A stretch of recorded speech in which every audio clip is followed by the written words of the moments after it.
Smantellato il controllo su via Piave della comunità cinese, sequestrati 60 appartamenti, la Guardia di Finanza ha scoperto prostituzione e gioco d'azzardo.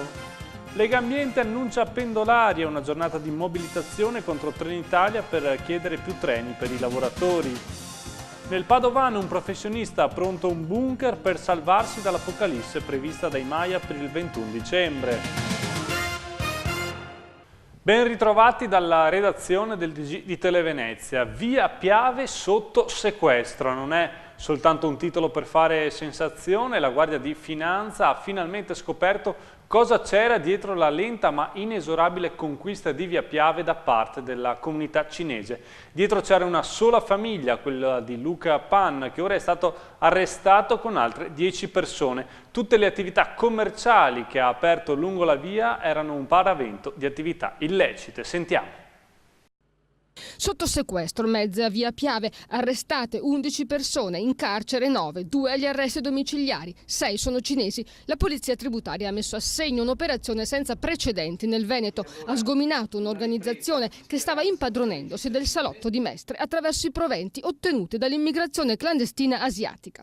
La mente è Pan Keke, Luca Pan, per i mestrini che hanno imparato a conoscerlo negli ultimi 10 anni, via via ha acquistato a decine gli appartamenti del palazzo di fronte alla stazione di Mestre, accanto all'Hotel Plaza, noto anche come Palazzo Giallo, il celeberrimo civico 168.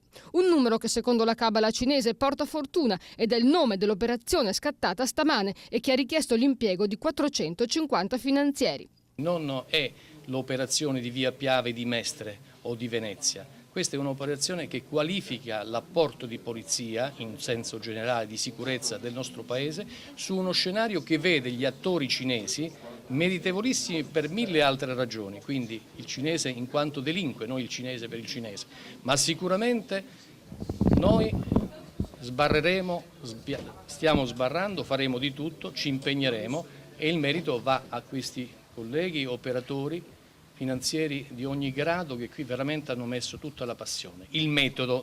Il GICO, gruppo investigativo sulla criminalità organizzata, ha infiltrato un agente nel gruppo gestito da Luca Pan, al punto che l'investigatore ne è diventato il braccio destro. Le fiamme gialle hanno così scoperto che dietro Pan c'era un'organizzazione di cinesi e italiani che forniva per 5.000 euro ai connazionali clandestini un vero permesso di soggiorno, dando loro una finta residenza e un finto lavoro.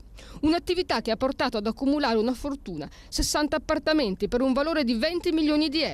L'agente infiltrato ha inoltre scoperto che Pan aveva messo in piedi in via Piave un giro di prostituzione che gravitava attorno ai centri massaggi e un giro di gioco d'azzardo nei bar e nei ristoranti, da cui ricavava un'altra fonte di reddito. Il vero risultato sia proprio questo, quello di dar tranquillità alla cittadinanza. Un'indagine durata un anno che ha consentito di ricostruire l'impero economico costruito da Pan, distruggendo la vita sociale e commerciale di Via Piave, lasciando soltanto un edicolante e un barbiere, un modello che aveva attecchito a Mestre ma che si stava espandendo a macchia di leopardo in tutto il Veneto. Vediamo ora il ruolo delle persone indagate. Accanto a Luca Pan, la mente criminale, c'era lo zio Vittorio, il suo braccio destro, fino a quando non è arrivato il finanziere infiltrato. E c'era la madre di Luca, assieme accoglievano i clandestini, erano il front office dell'attività. C'è anche la moglie di Luca, Mestrina, Alessia Dognato. Un rapporto non facile quello che la legava a Pan, ma ha collaborato all'intestazione delle società utili per ottenere i permessi di soggiorno. E poi ci sono i collaboratori stretti che gestivano i centri massaggi, erano 3 cinesi. E poi c'è Maurizio Pasini, un commercialista di San Donà di Piave che si occupava delle false assunzioni e delle false buste paga, un agente immobiliare, Francesco Frigato, e un estetista, Barbara Chinellato. La sua licenza è servita ad aprire i fantomatici centri di estetica. I cinesi pagavano il permesso con denaro e nel caso delle donne con la prostituzione. Ma l'attenzione degli investigatori è tutta centrata su Pan. Era praticamente un sovrano assoluto in quella zona, nulla si faceva in quel tratto di città senza che lui potesse o averne un guadagno o deciderne le sorti. Un soggetto molto particolare, anche piuttosto violento, non certo una persona per bene, insomma, un vero artista del business criminale. si è rapidamente nel tempo evoluto, è passato dalla immigrazione clandestina e dal guadagno che da questa lui ritraeva fino allo sfruttamento della prostituzione, con reinvestimenti continui nel mattone. La mappa dei sequestri rivela quanta parte di Via Piave fosse in mano a giri illeciti e ora la procura spera nella confisca dei beni e al ritorno di attività legali. Ne erano rimaste in piedi soltanto 2, quella dell'edicolante e del barbiere. Sì, sono gli unici 2 che hanno voluto resistere in questi anni alla chimera del facile guadagno. Come tutti sanno, purtroppo la procedura è sempre la stessa, arriva il cinese con il rotolo di banconote, compra in contanti, il primo che vende molto bene, l'ultimo svende. Anche il leghista Corrado Callegari ha provato a battersi per ridare ai veneziani l'Arsenale, ma anche il suo tentativo oggi è stato respinto alla Camera. Callegari aveva presentato un ordine del giorno che prevedeva una revisione delle posizioni del governo e che la proprietà dell'Arsenale di Venezia fosse trasferita a pieno titolo e senza alcun onere appunto al Comune di Venezia.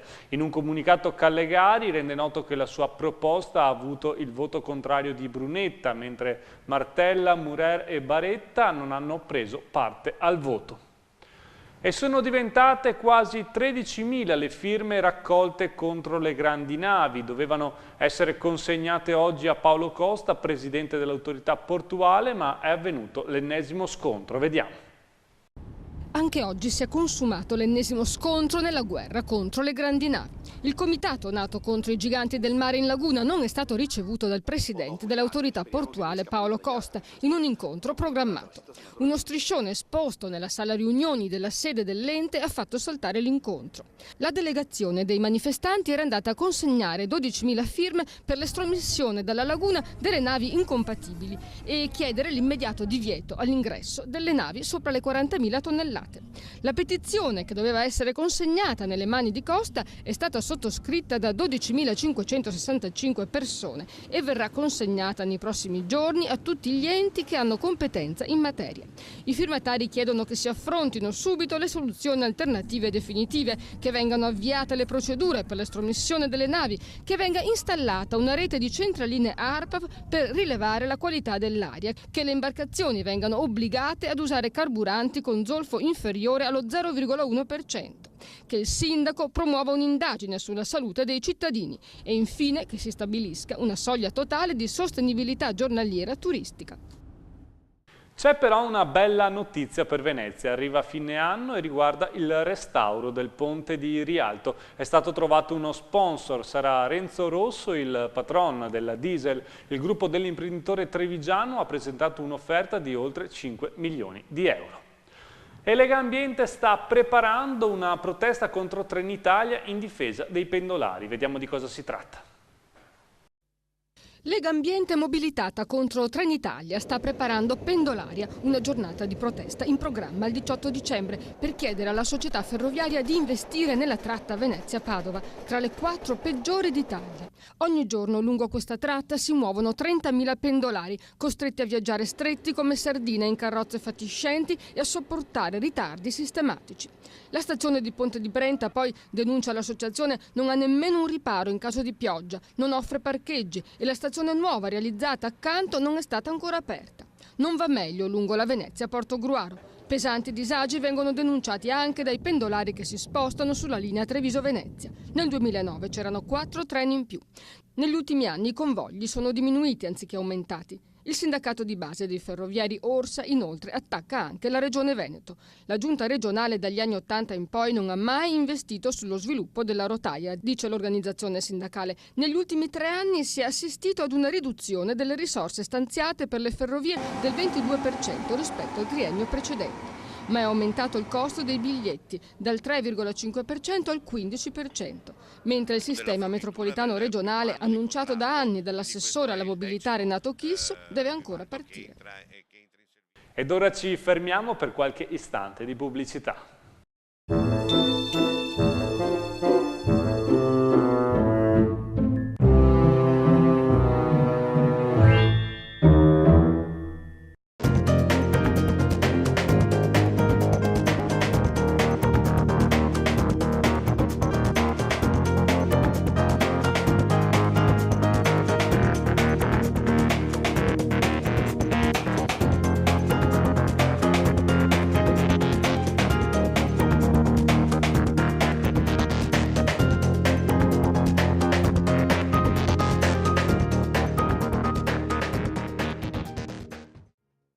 Eurosurgelati Italia, finalmente anche a Mestre, in zona Auchan. Più di 1000 prodotti selezionati e controllati da esperti del settore a garanzia dell'assoluta qualità e freschezza. Dall'antipasto al dessert, tantissime idee da portare in tavola, che stuzzicheranno anche i palati più raffinati. Una grande varietà di carni, pesce, verdure, prodotti panati da forno o pastellati pronti da friggere. Eurosurgelati Italia, dal produttore al consumatore, senza intermediari, convenienza imbattibile. Eurosurgelati Italia è a Gambarare di Mira, Statale Romea, e ora anche a Mestre, via Don Tosato 115, fronte Auchan, e a Rovigo, viale Porta Po 185, fronte La Fattoria.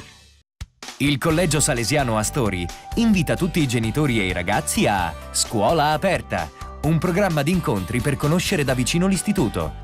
Sabato 15 dicembre, l'Astori apre le porte per il liceo classico, scientifico, linguistico, l'istituto tecnico-tecnologico e tecnico-economico.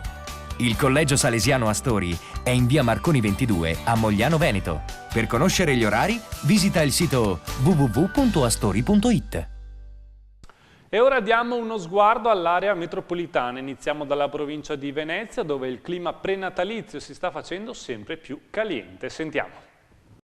Portogruaro incuriosita da un DVD dal titolo molto esplicito, Portogruaro a luci rosse, a breve nelle edicole e rigorosamente vietato ai minori. Protagoniste 3 insospettabili coppie del posto, tra loro una commessa, un'impiegata, un assicuratore e un imprenditore, intorno ai quali si è subito scatenato il gossip. Gli attori indossano una mascherina, basterà per non farsi riconoscere? I ristoratori del Basso Piave, cuochi per Benedetto XVI. Succederà venerdì 14 dicembre, quando gli chef del consorzio Asso Ristora prepareranno una cena in Vaticano per il Papa e i cardinali. Nel menù tanti piatti tipici veneti, come la crema di fagioli e radicchio, le seppie in rosso con polenta bianca e gialla, i colori papali. Ancora top secret il dolce, affidato al pasticcere Luca Faraon. Ci spostiamo nella Marca trevigiana, anche qui in primo piano vicende particolarmente piccanti. Le confessioni della pornostar Lea Di Leo fanno tremare la Marca trevigiana. L'attrice hard di Castelfranco è autrice di uno scottante libro mai uscito, sotto processo in questi giorni a Marsala. Invece di pubblicarlo, l'editore siciliano avrebbe infatti preferito ricattare i vari partner, tra questi molti sportivi, politici, uomini di spettacolo e anche di chiesa. Buoni segnali dal mondo agricolo trevigiano, sempre più giovane e rosa. Negli ultimi 5 anni è aumentato il numero di aziende con titolari under 40, che rappresentano oggi il 3,5% del totale. I nuovi imprenditori sono spesso diplomati e anche laureati, e tra loro ci sono sempre più donne. In controtendenza anche il PIL, più 1,1%, e l'occupazione, con assunzioni cresciute del 10,6%.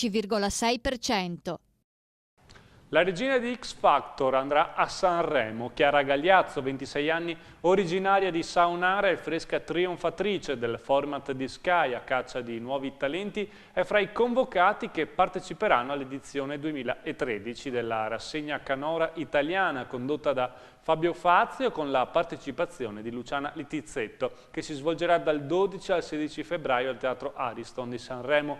La nomination, come annunciato su Twitter da Fabio Fazio durante l'edizione delle 13:30 del TG1 di oggi, è stata ufficializzata dal conduttore quando oggi ha letto al giornalista Vincenzo Mollica la lista dei 14 cantanti che parteciperanno nella sezione campioni della prossima edizione della Kermesse Canora sanremese.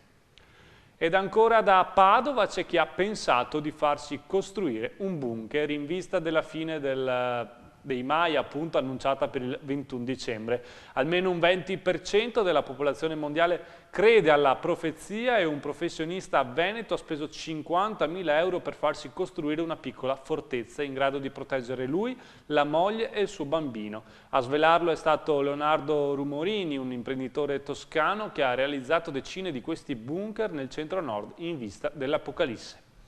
E restiamo nel padovano, parliamo di doni solidali per i bambini. Sentiamo dunque di cosa si tratta.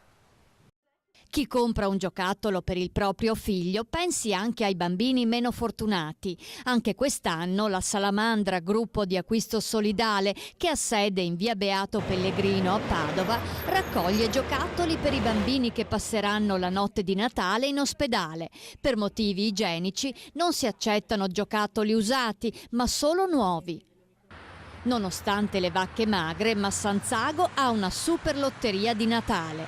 Grazie a commercianti ed esercenti del comitato Bottega Amica, i premi sono decisamente ricchi: iPhone, iPad, navigatori, fotocamere e dulcis in fundo, una crociera per 2 persone. L'estrazione sarà il 5 gennaio alle 19, giorno in cui si consegneranno le calze ai bambini. Ed ora vediamo insieme che tempo farà nei prossimi giorni.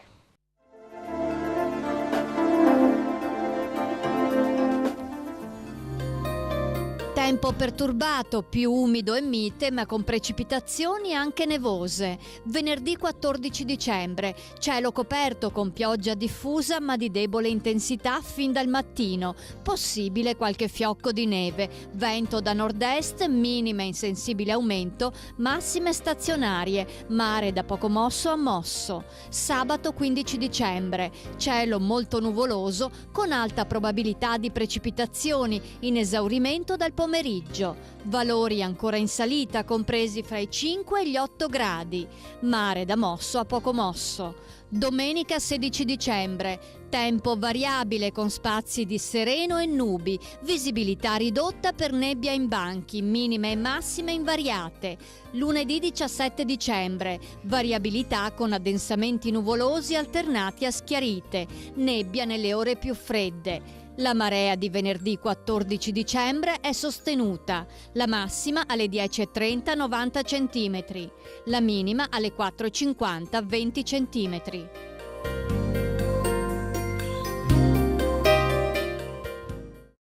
Salutiamo i 500.000 amici che ogni giorno seguono il nostro TG, vi diamo appuntamento alle edizioni delle 6:30, 7:30 e per l'informazione serale 19, 20:30 e 23. Arrivederci dalla redazione del TG di Televenezia.